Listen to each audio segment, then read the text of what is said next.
ഹൈറേഞ്ചിലെ വിനോദസഞ്ചാര കേന്ദ്രമായ കാഞ്ചിയാർ അഞ്ചുരുളിയിലെ അപകട സാധ്യത ഒഴിവാക്കാനുള്ള നടപടി ഇനിയും അകലെ. അവധി ആഘോഷിക്കാനെത്തുന്ന ആളുകൾ അപകടത്തിൽപ്പെടാനുള്ള സാധ്യതയുണ്ടെന്ന് അധികൃതർക്കറിയാമെങ്കിലും സുരക്ഷാ ക്രമീകരണങ്ങൾ ഒരുക്കാൻ പോലും ബന്ധപ്പെട്ടവർക്ക് കഴിയുന്നില്ലെന്നാണ് ആരോപണം. ഹൈറേഞ്ചിലെത്തുന്ന വിനോദസഞ്ചാരികളുടെ ഇഷ്ടകേന്ദ്രമാണ് അഞ്ചുരുളി തടാകം. എന്നാൽ അടിസ്ഥാന സൗകര്യങ്ങളുടെ അഭാവവും അപകട സാധ്യതകളും ഇവിടുത്തെ ടൂറിസത്തിന് എന്നും തലവേദനയാണ്. തുരങ്കത്തിലൂടെയുള്ള നീരൊഴുക്ക് വർദ്ധിച്ചാൽ പിന്നീട് അപകടങ്ങൾ വർദ്ധിക്കുന്നതാണ് അഞ്ചുരുളിയിലെ രീതി. മണ്ണിടിച്ചിലും പാറയിലെ വഴുക്കിലുമാണ് പ്രധാന ഭീഷണി. തുരങ്കമുഖത്തേക്ക് കടക്കുന്ന നടപ്പുവഴിയിൽ മണ്ണിടിഞ്ഞിട്ടുണ്ട്. സംരക്ഷണവേലി ഉറപ്പിച്ചിരിക്കുന്ന മണ്ണ് പല ഭാഗത്തും ഇടിഞ്ഞു താഴ്ന്നിട്ടുണ്ട്. വഴിയുടെ വശത്തെ ഉയർന്നു നിൽക്കുന്ന മൺതിട്ടയും ഏത് സമയവും ഇടിഞ്ഞു വീഴും. ഇതിനു പുറമെ നീരൊഴുക്ക് ശക്തമായ സമയത്ത് ടണൽ മുഖത്തേക്ക് ഇറങ്ങുന്നതും അപകട ഭീഷണി ഉയർത്തുന്നതായി BJP മണ്ഡലം ജനറൽ സെക്രട്ടറി ജിമിച്ചൻ ഇളംതുരുത്തിയിൽ പറയുന്നു.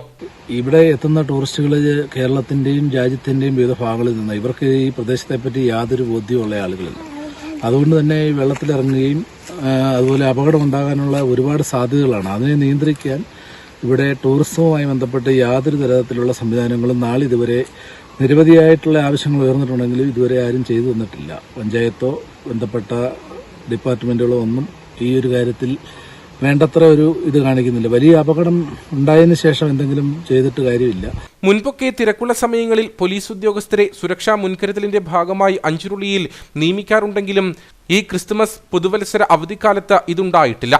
സുരക്ഷാ ഭീഷണിക്ക് പുറമെ അഞ്ചുരുളിയിലേക്കുള്ള റോഡും തകർന്ന നിലയിലാണ്.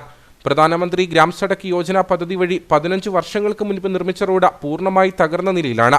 റോഡിന്റെ ശോചനീയാവസ്ഥയെങ്കിലും മാറ്റി സഞ്ചാരികൾക്ക് സുഗമമായ യാത്രയെങ്കിലും ഒരുക്കണമെന്നാണ് ആവശ്യമുയരുന്നത്.